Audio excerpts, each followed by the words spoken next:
Good evening, guys. Welcome back. It's been a while since I've done one of these. I do have some topics bouncing around in my head, but there were really ones I was stewing on because, it did require me to have to go through some experiences to really to be able to experience them.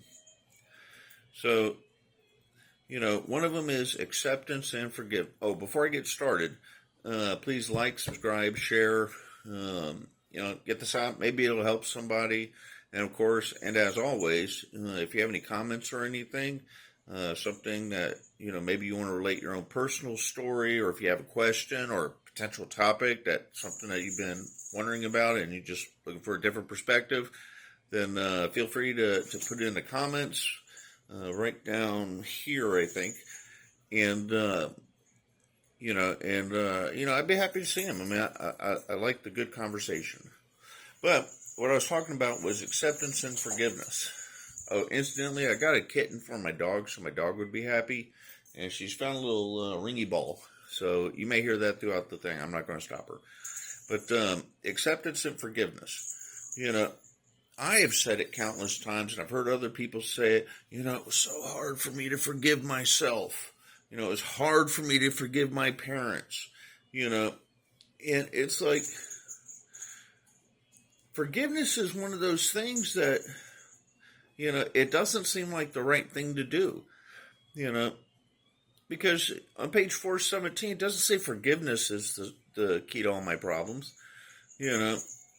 When we do the serenity prayer, God grant me the serenity to forgive the things I cannot change, And so, forgiveness, I don't think, is where it's at, Because, to give you an example, somebody pisses me off, okay? And so, naturally, I'm mad at them. They stepped on my toes. And so naturally, I'm mad at them. Okay, I forgive you. Which is, I'm going to be magnanimous, and you may walk with the heavens, buddy. Because everything's forgiven. But then they do it again. Well, I got to turn the other cheek. All right, man. There you go. I forgive you. And then he does it again. Dude. I've already forgiven you twice. Now I've got to forgive you a third time, right? So you see where I'm going with this. It can literally go on forever, right? And what if they don't step on that toe? They step on a different toe, on a different foot. What if they just bump into you, right? So there's all these little things, and I've got to forgive this, and this, and this. Well, if I accept that they are a toe stepper, right? Or my relationship with them ain't going to be preferred, right? Because I feel that they're kind of toxic to me. Maybe I'm toxic to them, right? Whatever it is, it's not a good fit. And so if I can just accept them, hey, no point in forcing the issue, I'll say hi, ask how you're doing, and we don't have to talk about nothing, right? And we just go our separate ways, or just say nothing at all if you really don't like them. But I've accepted them, and I accept my role in that thing, right? I only have to do it once. Only one time. And I may get pleasantly surprised if my conclusion is they're just a natural-born jerk that,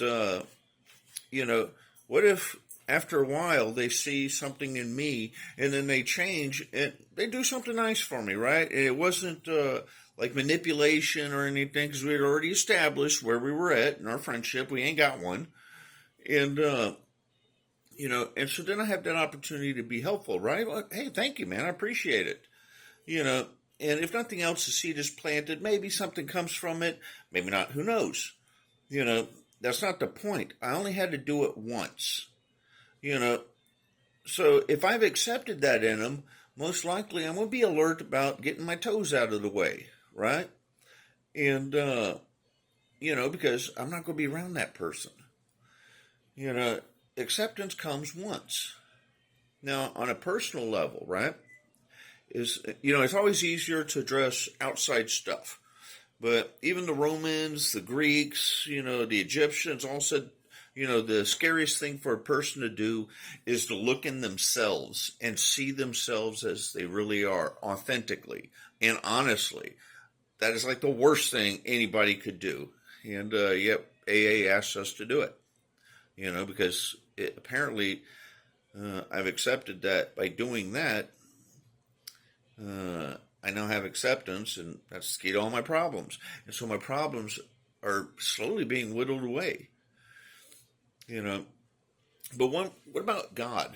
Am I going to forgive God for creating me as an alcoholic?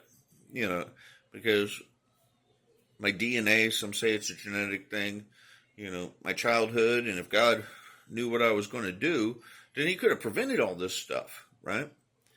And so, God, I forgive you for making me broken, And he made me perfect, and I broke myself. I have to accept that. No forgiveness. No matter what I do to forgive myself, it'll always be part of my past and part of my story. So I have to just accept that, God, for some reason or another, needed me to go through all of this stuff, right? Addiction, recovery, relapsing, all the traumatic stuff, family members dying from alcoholism and drug addiction. And I needed to go through all that. And yeah, it sucked. I would have preferred, like a saltine version of that same experience. But, for some reason I had to go through it, so I could be helpful to others. And so that not only doesn't, I have to accept it, that makes it a not bad thing. I didn't like going through it, but it didn't matter because what am I doing with it now? That's the difference. And I've accepted it as part of my story, whether it be molestation, abuse, my own fears growing up, whatever. And that's helping me grow pretty quickly. It's just because now I'm accepting people where they are and as they are, where they are right now. And, and I'm trying to get that to be just my habit, right? So that, instead of having to worry about this or that, because whatever I don't accept, I'm going to fear. I think that's what I'm getting at. If I forgive it, I'm still going to have the fear you're going to step on my toes. If I forgive you. But if I've accepted you for that, then I know it's coming and it's okay. I just get out the way. You see what I'm saying? And, when I shattered my collarbone, incidentally, let's see here. There it is right there. That I got almost all my mobility. Going through that experience, oh my God, it hurt so bad. But, here it is 6 months later, and I'm still discovering new blessings that I gained from that experience. And, I've accepted it, right? My collarbone was shattered. I couldn't work. I had to live off savings, which brought on financial fears. Well, if I have accepted God, like I said I was going to, and I've done the steps and I'm doing the program to the best of my ability, then I have to accept that God is having me go through this for some reason. And, so, and all the while I'm looking around, it's like, well, is it you? Am I doing this for you? Or you? Or you? No, it was being done for me. And, I got so much out of the experience and I'm still getting stuff out of it. And if I can apply that mentality to stuff in my past, or even future events I don't even know about, then as I go into these events, I'm a little bit more chill, right? I'm not apt to panic as my, my go-to thing. Because the solution button and the panic button are always side by side and they look identical, I'm going to lean on something. Well, what if I lean on acceptance, which incidentally is also the seventh stage of guilt that you have to go through. So apparently it is the key to all of my problems. And so there you go. Hope you guys have a great day, and I will talk to you later. Bye.